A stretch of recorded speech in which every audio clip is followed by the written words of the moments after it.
My dear students, this is class number 4. এর আগে আমি তোমাদের 3টে ক্লাস নিয়েছি। Today's topic is today in this class I will discuss two topics. Two did you know or টুকরো কথা. One is Aryavarta and Dakshinatya, and next topic is prehistory, protohistory and history. So please open your book and open page number 8. This topic is in your page number 8 and this topic is in page number 9. Aryavarta and Dakshinatya. The Vindhya mountains have divided the Indian subcontinent into northern and southern segments. Vindhya পর্বত আমাদের ভারতীয় উপমহাদেশকে দুটি ভাগে ভাগ করেছে, উত্তর ভাগ এবং দক্ষিণ ভাগ। বিন্ধ্য পর্বতের উত্তর অংশকে বলা হয় আর্যাবর্ত এবং বিন্ধ্য পর্বতের দক্ষিণ অংশকে বলা হয় দাক্ষিণাত্য।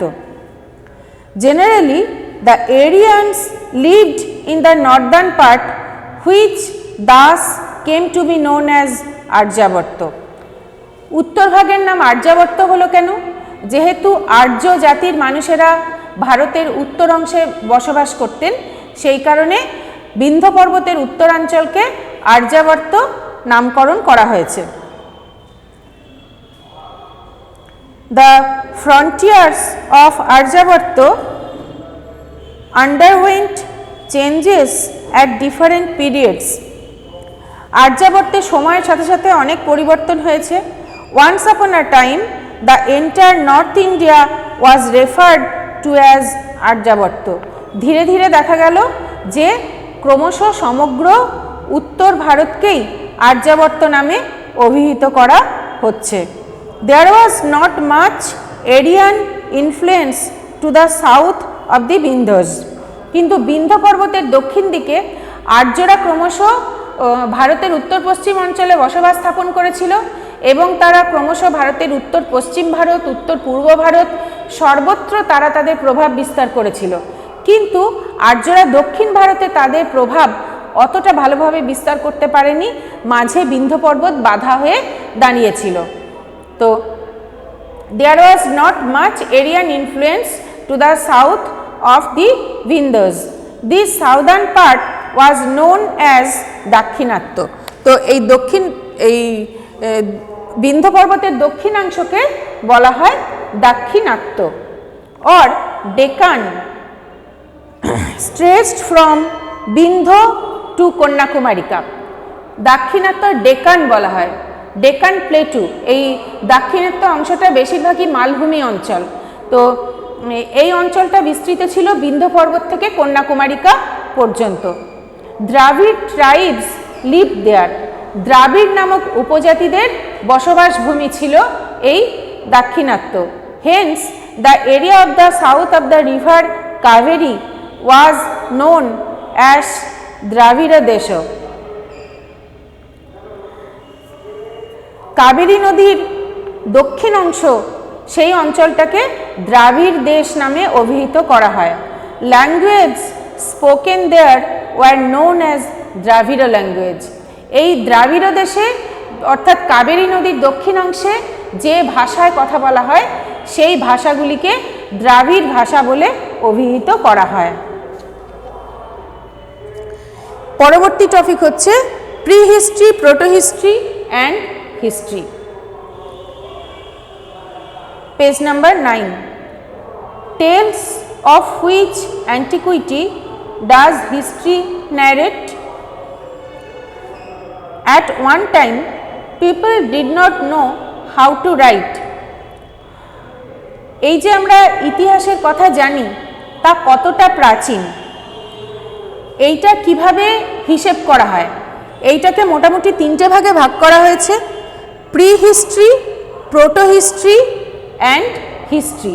তো কীভাবেই বা ঐতিহাসিকেরা যারা ইতিহাস নির্মাণ করেছেন, ইতিহাস নির্মাতারা কোন সময়কালটিকে বলছেন প্রি হিস্ট্রি, কোন সময়কালটিকে বলছেন প্রোটো হিস্ট্রি এবং কোন সময়কালটিকেই বা বলছেন হিস্টোরিক্যাল পিরিয়ড, সেইটা আমাদের এখন জানতে হবে।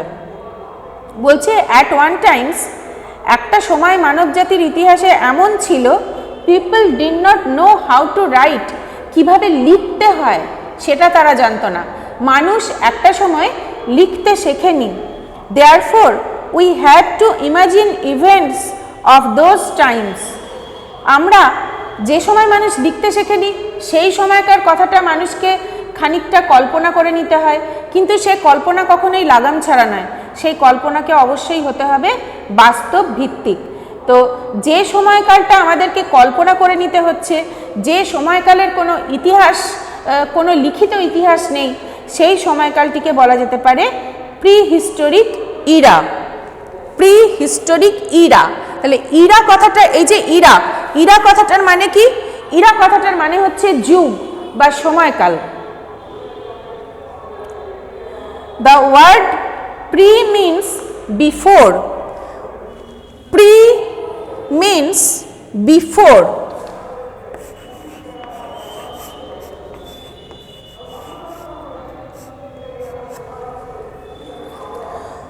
Post, proto means after.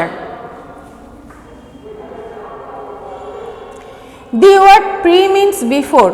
Therefore, prehistory refers to the time preceding the recording of history. Again, at some point, people learn to write through. Till now, all such writings has not been deciphered.